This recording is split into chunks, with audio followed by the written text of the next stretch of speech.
Greetings, beautiful and bold ones. Welcome to another video on my YouTube channel.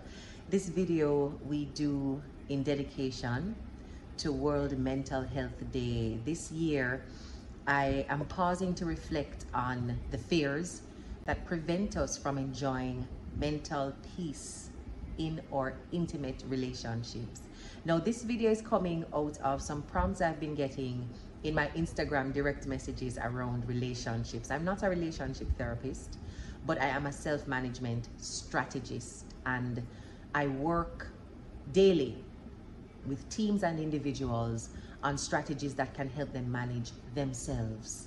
So while I can't give you advice on your relationship, what I can share with you are some strategies to better manage the relationship anxiety that you might be feeling when it comes to your boyfriend, girlfriend, husband, or wife. Relationships are spaces where we experience perhaps the most vulnerability, because it involves handing over a tender part of ourselves, trust, to someone else. And the concerns that we have are legitimate around people breaching that trust, betraying our confidence, letting us down, not living up to their end of the agreement, and how that may also cause us embarrassment in our social groups because we do not want to be ridiculed. You don't want the relationship to fail and for it to be criticized. And so it builds up a lot of anxiety when you're seeing certain things happening, hearing certain things being said from your partner, and feeling anxious about how to respond because you don't want to lose what you have. You've spent so much time in it. You feel as though confronting some of those issues may put your relationship on the line. Or worse yet, when you think about the social judgment, you don't want to look as though you are not wise, you did not make a good decision, your relationship was not real to begin with, because people have a way of going to the extreme.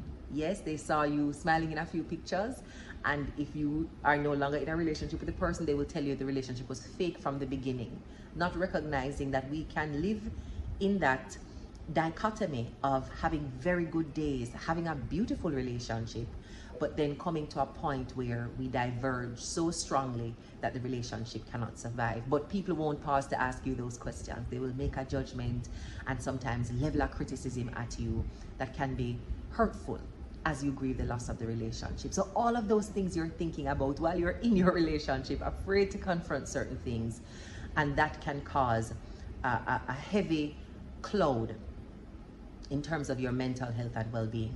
And so I wanted to pause to acknowledge that today, one, mental health and well-being is everybody's business. And it is not weak or unprofessional to need to take a mental health day, to catch a breath, to pause and come back to center so you can return to peace and ease in your relationships. So I wanted to talk about the three fears. If you see them showing up in your relationship, they could be red flags that this relationship is bad for your mental health. So if you experience any of these three fears, I want you to pause and look them squarely in the eye, because it could be an indication that you are in a relationship that is bad for your mental health. The first one I want you to think about, the first fear, is the fear of asking for what you need. Some of us, and it can happen overwhelmingly with women, some of us end up in relationships with partners who only know how to pursue their own needs, never stop to check in to see what you need, and sometimes leave very little room for you to even have a need. So as soon as you express something, it is ridiculed, it is judged, you're probably going through some gaslighting, now wondering if you are crazy to even expect that your partner can meet these needs. And over a series of encounters, you reaching out and saying what you need, the partner's response in refusing to meet those needs is a cue. It's an indication that they are not prepared to be in a relationship that requires them doing something for you. They are not prepared to meet a need or a series of needs that you may have. Sometimes when we see this happening, the relationship has one partner who is meeting the other partner's needs almost entirely. And that giving partner becomes victim in the sense that you have a parasite on you now because that person takes. But whenever you ask for something, they have nothing to give. In fact, they're telling you you shouldn't need anything. So, depending on the type of personality that your partner has, you could very well be afraid, legitimately so, of asking for something. Asking for help with household chores, for example. Asking for help with running errands outside of the home. Asking for help to move a box, a table, a chair from one part of the room to another. Because in doing so, you are afraid, perhaps from a previous relationship you've been taught this, or in this relationship, your partner has responded in a particular way to make you feel that you are too needy. And partners who are too needy will get left. Partners who are too needy will get nothing. Partners who are too needy will be cheated on. And so you don't want to appear that you're too needy. You don't want them to think that they have to do too much for you, therefore making you a stress in their life or a stressor in their life. And so you pretend that you have no needs. You don't need them to stop and pick up something for you on the way home. You don't need them to handle the shopping this week. You don't need them to pick up after themselves in the home. You don't need them to help you with some of the cleaning and straightening up. You don't need them to do anything at all. You don't need them to cover an expense for you. You don't need them to take you out on a vacation or on date night. You don't need them to pamper you for a weekend. You don't need anything. Because if you need something, you're going to look too needy. No matter how legitimate that need is, you have been made to feel that needing something from your partner makes you needy. And so you show up with your cape on, Superman or Superwoman, ready to do everything for them to show your love, but you are afraid of asking them for something. That is not good for your mental health. We all have needs. And if you are in a relationship where your needs cannot be met, to stay in that relationship means abandoning yourself. And that is a recipe for mental health issues. Self cannot be put on the back burner and then you say you are in a relationship with someone else. You are not there. You have abandoned you so you can show up for someone else. I made a TikTok a year or a year and a half ago, and I'll put the link in the description bar, where I was making a joke, but it's a serious joke, how we make big proclamations around all that we will do for our partners. We will be their knight in shining armor. We will be their forever love. We will be there for them to have a shoulder to cry on at all times. We will love them unconditionally. We will champion their cause. We will be their voice. We will fight for them. We will create the dream life for them to live in. We will do whatever we need to support them because we are ride or die. We are loyal. We promise all of those to our partners when we can't even do one of those things for ourselves. You're professing your undying loyalty to somebody else when you can't even open your mouth and be loyal to yourself and your principles. You're going to be an advocate and fight for and ride or die with somebody else when you are quickly abandoning your own self in order to go and ride with them. You can't give what you do not have. And so if you're in a relationship that continues to ask of you what you are not even able to give to yourself, over time, that's going to build up mental weight, and sometimes it transforms into resentment for your partner. So your choice to abandon yourself, you build resentment up for the partner you're showing up for because you continue to give them what you do not even give yourself. So if you are feeling a fear of asking for what you need in a relationship, asking that your partner responds to your messages in a timely manner, asking that your partner indicates if they're going to be coming home late, it doesn't matter what they're doing, but as a courtesy, out of respect, you would want that to happen. If you're afraid to even ask for that, you may be opening the gateway for mental health issues related to this particular relationship in the future. So check the fear and see if that fear of asking for something is coming out of this need to not seem needy. We have needs. It is normal for you to require something of the person you are in a relationship with. And in many instances, you are giving a lot to them while pretending that you need nothing from them. The second reason why we are afraid or feel afraid to ask for what we need is because subconsciously we do not believe our partner can meet the need or is willing to meet the need. So outside of looking needy and not appearing strong, not appearing independent, not appearing in full control of everything in your life at all times and showing no vulnerability, no cracks in the veneer, outside of not wanting to appear needy and weak, sometimes we have a subconscious belief that our partner cannot or will not meet our needs. Sometimes we will choose partners who actually cannot meet a need that we have. And instead of admitting that the partner is unable to do that, we pretend that we do not need it at all. There are some needs that if your partner cannot meet them, there is someone else who can, and I don't mean cheating. I'm referring to friendship. So let's say your partner is not the kind of person you can have a deep conversation with around your day. They don't have the patience to hear about how the boss is stressing you out and the anxiety you're carrying around the restructuring happening at your job. They just can't hold that conversation with you. They will meet other needs, but not that one. That could be a need that your friends can meet for you. That could be a need that, depending on how close you are with your relatives, a sibling, mother, father, aunt, cousin can meet for you.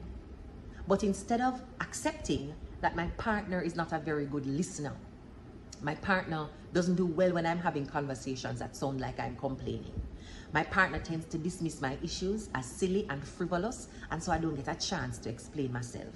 Love my partner, you know, but that's not a need that he or she can meet. So let me admit that and then see who in my life can meet that need. Because we won't even admit that the partner is unable to meet the need, we can't create a pathway to getting that need met.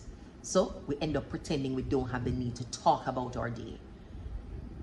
And again, close off a vital part of our own character and psychological requirements to feel safe, to feel whole, to feel complete, to feel fully expressed. We close that off because the partner is unable to meet it, and we don't want to admit that they're unable to meet it. So we pretend we do not have the need, or we believe they will not meet the need before even asking. Again, coming out of this need to appear strong, the risk of you asking them to do something and then they don't do it puts you in a position of being rejected, the need itself being rejected, or being disappointed. And because you don't want to feel those feelings, you assume that the partner is not willing to meet the need and don't ask at all. Sometimes we have to give our partners the opportunity to hear what we need and decide if they can or if they cannot. And depending on how they respond to you when you ask for something that you need, it could be clear data, information that this person is not the person I want to be in a long-term relationship with, because when I express a need, I am ridiculed. When I express a need, I feel like I'm being gaslighted. When I express a need, I feel like I am being ignored. And I don't want to be in a long-term relationship with somebody who laughs at the things I need, who makes no time to listen to my needs, who ignores completely after several attempts of expressing a need, they do nothing. I don't want to be in a relationship with somebody like that. And so you can use the data to make a decision about that relationship. Don't fear the data. When somebody refuses to meet your needs, it's telling you something, and that information is info you can use to make better decisions in your relationship. Don't fear the data. Now, the third reason is a little quirky, but I know many of us can relate to it. The third reason why we are afraid to ask for what we want in our relationships is because we have this myth playing around with that compatibility with our partner means that they just know. They just walked in and are magically ordained to read our minds and show up in the ways that matter most to us. That is not how it works in real life.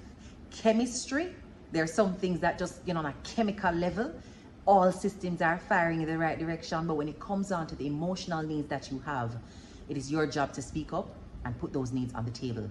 Do not leave it to your partner to figure it out in your context clues, your attitude, your rolling of the eyes, the batting of the lashes. Say, like a grown-up, with words, what you need. One of the ways that we could do that is where our partner does something that we like, but we told them we liked it and they didn't keep doing it over and over, but it's something that we would have loved for them to do over and over, and then they stopped, and then you say that it means you're no longer compatible, or they were faking it, because if they could have done it on their own one time, they should have been able to do it on their own 7 times every day of the week. You can just say to them, especially if you're concerned around being needy, one of the ways to phrase that is, I feel most loved by you when you buy me gifts. No matter how small they are, receiving a gift from you lights up my entire day. Versus saying, I need you to buy me gifts all the time, right? Your love language is probably in receiving gifts. And so you can communicate that you appreciate it in a way that doesn't come off sounding like you're demanding that they do something that in many instances you like when it's spontaneous. Or, I love when you used to write me those notes in the early part of dating. It really made me feel seen and helped me to build trust, and it made you so attractive and sexy the way you used your words. So don't stop. It's not too late to start it again. You can share the need that you have without sounding too aggressive or that you're demanding it, and removing the romance from it sometimes by making it law in the relationship. But importantly, don't assume that they just know what you need. Even if they have shown up and delivered for you without your asking a couple of times before, it's your job to say what you need. Don't be afraid.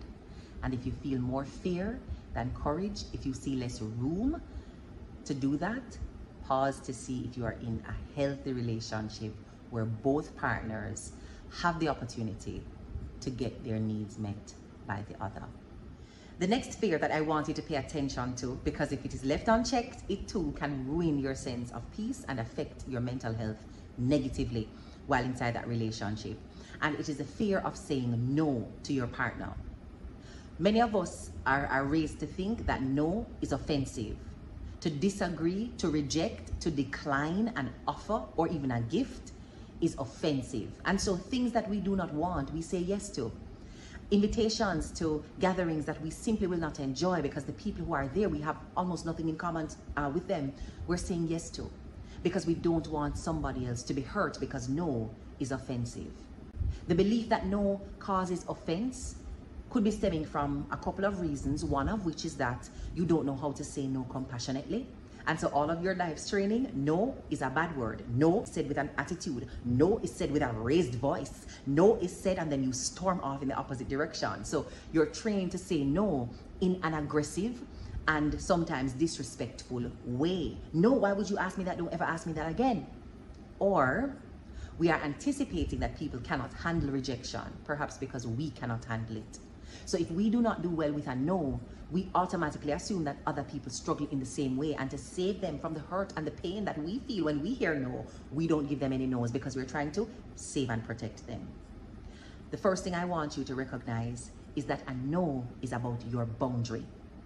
But you can't defend a boundary with a no that does not exist.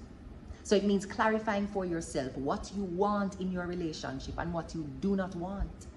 Are you comfortable with your partner speaking to you in a particular way? Are you comfortable with their approach to managing the finances in the relationship?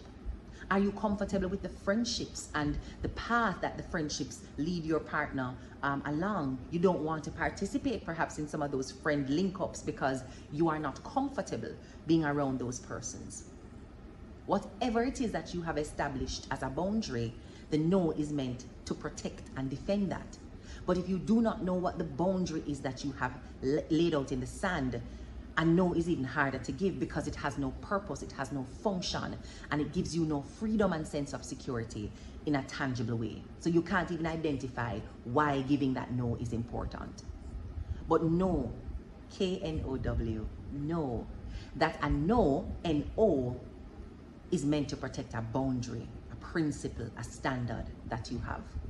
With no boundaries, with no principles, with no standards, you open yourself up to all kinds of abuse, all kinds of neglect, and you put yourself out as a doormat of sorts that is willing to accept anything, and people will take up the opportunity to brush off their shoes in your face because you have no boundaries. So establish boundaries. Know what is important for you to have observed in your relationship. The lines that are not crossed with behavior, with conversations, with words. Where we have an argument, how we deal with a disagreement in front of other people, how we share what we are upset about even when we are sitting face to face with just each other, how we manage finances, how we manage time, how we manage chores and responsibilities around the house, which church we're going to attend, which denomination, which faith we want to raise our children in. These are conversations you have to have clearly and upfront in a relationship, and establish what you are comfortable with. So you're either thinking that no is a bad word, and you don't know how to say no with compassion, and so people naturally get offended or hurt when you say it, or you believe that because you are sensitive to the word no and you can't handle it, and you go in a corner and cry when somebody rejects you, everybody else is responding the same way, so you do not even give them an opportunity to hear the no, an opportunity to process your boundary and the line you're drawing, an opportunity to respect your no. You just say yes. You pretend to want the things you do not want, pretend to be happy in the spaces you are unhappy, pretend to like things and people that you do not like, just because you don't believe that no can be said compassionately and respectfully, or that the person, your partner, your lover, your spouse, can hear your no and respect it. It's especially important to consider if in your childhood anybody respected the word no when you said it. If your boundaries were significantly violated despite your protestations and your heavy and hard no. If you were in a position where the no was all you had, but somebody overpowered you and breached a boundary and nobody helped you to regain whatever territory and ground was lost. Many of our sentiments, especially towards words and scenarios, are learned from our childhood. So ask yourself where you first learned that no had to be something offensive, aggressive, mean. Where did you learn that saying no did not matter? Nobody would listen to you, nobody would care about it, they would ignore it. Where did you learn that no hurts feelings, and so you should not say it? If you are to be kind and polite, you need to be accessible and open to all people so you can make friends. Where did you learn that? So understanding that a no is meant to protect your boundary means you have to create a boundary around your relationship. Communicate the boundary and be open to communicate it often. Don't think that when you say it once, people will remember and they will never breach the boundary again. Boundaries require reinforcement. If you've ever raised a child, you know this. It requires reinforcement, and unfortunately, it applies for adults as well. So don't be afraid, ashamed, or frustrated if you find that you say no to something once and it reemerges again, and you have to say no and establish the boundary one more time, 2 more times, 3 more times. Of course, don't allow it to become a pattern of 5, 6, 7, 8, 9, 10 times of no effort and boundary violation and no not being respected, and you stay there. But if you are still afraid of saying no in your relationship, again, the impact it has on your mental health, forcing you to say yeses when you want to say a no, is going to impact the quality of the relationship you have. Building up resentment, of course, because you're doing things you do not want to do. But also, a no frees up your time. So by giving people the yes when you ought to be giving them the no, you reduce the time that you would have to rest, the time that you would have to enjoy activities just for leisure, the time that you would have to invest in other relationships, perhaps time with your mother, time with your children, time with your co-workers, your cousins, connecting with long-lost family members. You don't have any time for that because you have yesed out all of your calendar, yesed out all of your days, especially to your spouse. Now, this is not me saying that you should not spend a lot of time with your partner. What I'm saying is, if you don't want to be participating in a particular activity, you do not enjoy going bowling with your partner's friends because they are rowdy, they use some heavy language, and you cannot handle it, you don't find some of the jokes funny, they are offensive to you, you can say no to that. But the fear that you're feeling could be coming out of your own sensitivity to no, and the relationship that you have created with no to mean that a no to an invite is a no to me, the person. So if you are struggling to say no in your relationships and you are not the kind of person yet who can just say no and let it be final, one of the ways you can say no to stay kind, compassionate, is to say a no that opens up the door to a yes. And this is especially important with your intimate partner. Of course, this is someone you want to have a long-term relationship with. You want there to be common ground. You want them to feel that their needs are being met as well without compromising on important boundaries. So you can say a no that creates room for a yes. One example of doing that, perhaps we can use the friend example around bowling. I know that you really enjoy spending time with your friends. Bowling, I can tell that you guys have a great time together. I've been there a few times and I've seen it myself. But I'm going to pass on the invitation because I just don't enjoy it the way you do. However, we can do something else with your friends. Maybe if they're open to a games night here at the house, where I can also invite my friends and we can just have a good time together.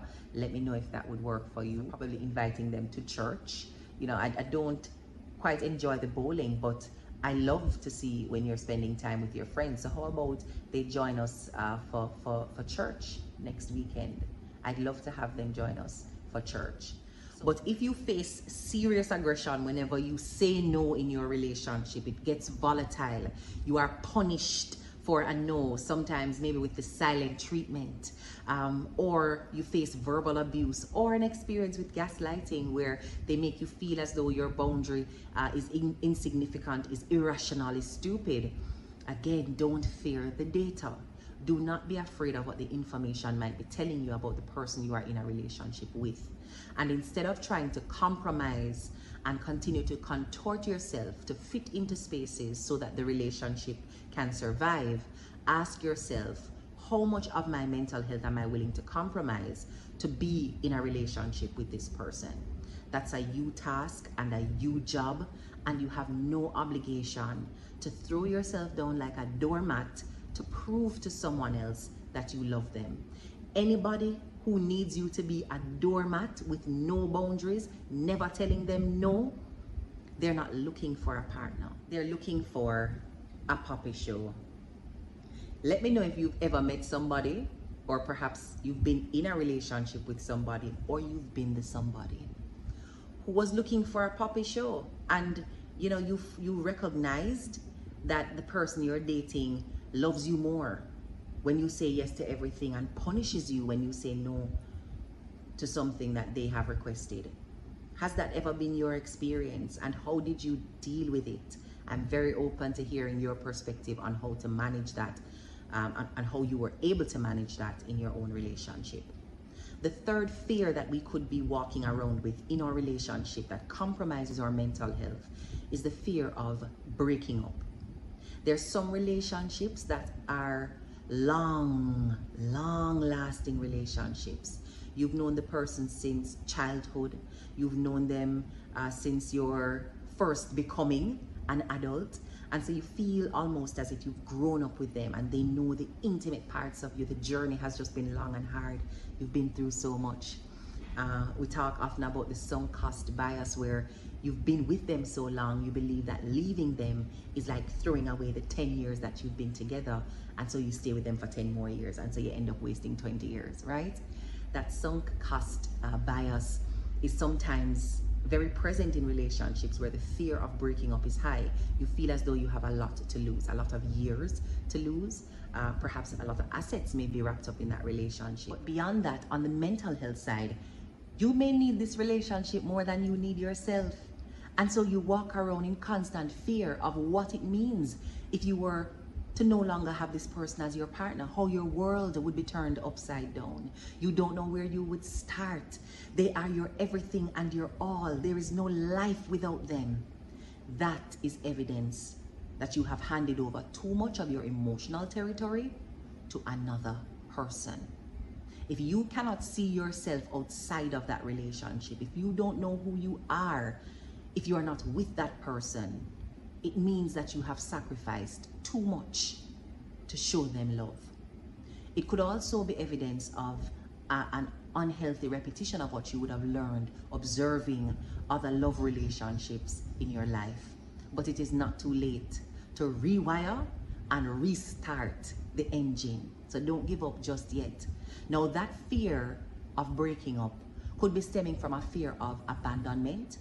So you have extremely deep feelings around being abandoned. You know what it is like to be alone. And so the fear of being alone brings up very vivid, almost tactile memories of what it is like to be by yourself, and you do not want to return to that, and so you would rather stay here where your mental health is being compromised because you can't imagine life without this person. That's a red flag that you have to check. If you spend your days worrying, panicked about losing the relationship and therefore losing life, losing purpose, losing hope, losing value. And that leads me to another reason why we could be feeling that fear is a sense of unworthiness, believing that our worth is wrapped up with who we are with. And that can be tricky, especially if the person has status, if the person has great wealth and respect, and so you have benefited from the respect being passed on to you. The titles that they have are transferred to you. Title, in terms of the greatest, the best, maybe more esteemed titles around, royalty. But the idea here is because of who they are, you have become something greater than you were. And so you believe that they made you who you are, and you are nothing without them. And your worthiness disappears inside of that relationship. You are not worthy as you are worthy only because you are with them. You may also be running away from the fear of being rejected. Again, having had experiences growing up with rejection, you may know how painful that feels, and I'll share here that the same receptors that respond to physical pain in the brain are the same receptors that respond to emotional pain coming out of rejection. So the brain treats with that pain in the same way. So it feels very difficult in the body to process emotional pain, almost as if somebody has hit you in the gut. So I won't downplay how heavy the blanket of rejection can weigh on us. And to avoid that feeling of weight, we will stay in spaces where the person's behavior is rejection already, But we would rather have that than a very clear, no, I don't want to be in a relationship with you anymore. And so that fear of being left, of being abandoned, of being divorced, of being separated, that is driving you crazy. And how that drives you crazy can be showing up in different ways. Desperation. You don't know yourself in this relationship. Your regular self would not stand for some of these behaviors. Your self before this relationship had some standards and you wouldn't compromise on these values. But this self in this relationship where you're afraid of losing this person, anything goes. You're willing to take anything they have to offer you because your worth and worthiness is wrapped up in being in the relationship. Never mind that the relationship itself is impoverished. But another reason why we could be afraid of breaking up, or another way that the fear of breaking up could be showing up for us, is how we're treating with the person being away from us for any period of time. We are worried, we are nervous. As they come back in, we want a full rundown of all that they've done. We want to check the Google Maps history on their phone to see the places that they went to. We're hacking into WhatsApp, we're hacking into email, we're racing them to answer phones, we're trying to peek into the WhatsApp messages. If you're in a relationship where you are so afraid of losing that person that you have already lost yourself, you're not even respecting their boundaries. You're searching their phone, you're searching their pockets, you're searching their bags, you're searching their car. If it has come to that, your mental health is already compromised, because in an attempt to assuage the feeling and the fear you have of losing them, you're violating their boundaries. And boundary violations do not create bonds. It creates animosity. It creates a sense of strife. It is a display of disrespect. So I know people laugh about it a lot. In fact, I have a friend online who really jokes about searching people's phones. But on a serious note, for me, it is a violation of a boundary. And if you are in a relationship where violating people's boundaries is the only way you get to equalize and to square off and to settle your mind and to feel at peace, your mental health is compromised. And you may want to pause, take a step back, and assess whether this is a healthy relationship for you to be in. Where in order to feel safe, in order to feel calm and at peace, you are violating other people's boundaries. That for me is a very big red flag. So if any of these have come up for you in your relationship now, perhaps you're grappling with one, two, or all of them, don't feel shy to share it in the comments. I don't judge, but let us know, let the community know any challenge you're having around dealing with those boundaries, establishing them by saying no, asking for what you need and giving people an opportunity to meet those needs that you have, so that the relationship is symbiotic and not parasitic. We're both getting our needs met and not just one person. And also that fear of breaking up, is it leading you to a place of desperation, where in order to feel peaceful, in order to feel safe in your relationship, you're going to desperate lengths, which include violating people's boundaries, searching their phones, searching their bags, searching their pockets, searching their car. In order to feel peace in your relationship, you have to violate their privacy, you have to violate their boundaries. Those could be signs that your mental health is already compromised in this relationship.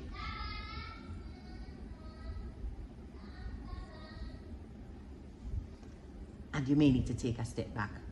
If this video has been helpful for you, please like it, share it with a friend who you may think needs to hear what we shared in this video. And be sure to subscribe to our channel for more like these conversations on Good Gas Mondays. If this is your first time here, stop and take a quick binge on our Good Gas Monday videos and see what emotional gas up you might need as you take on the rest of your week. Like this video, comment below, share it with somebody who you know could be strengthened by this conversation, and be sure to subscribe so you don't miss new videos when they come out. And remember, your relationship can be a safe space. It can be a space that does not require you to pretend you have no needs in order to be safe there. It can be a safe space even if you say no and establish a boundary. And it can be a safe space where you find peace without having to violate other people's boundaries to get there. Blessings and love, brave and beautiful one.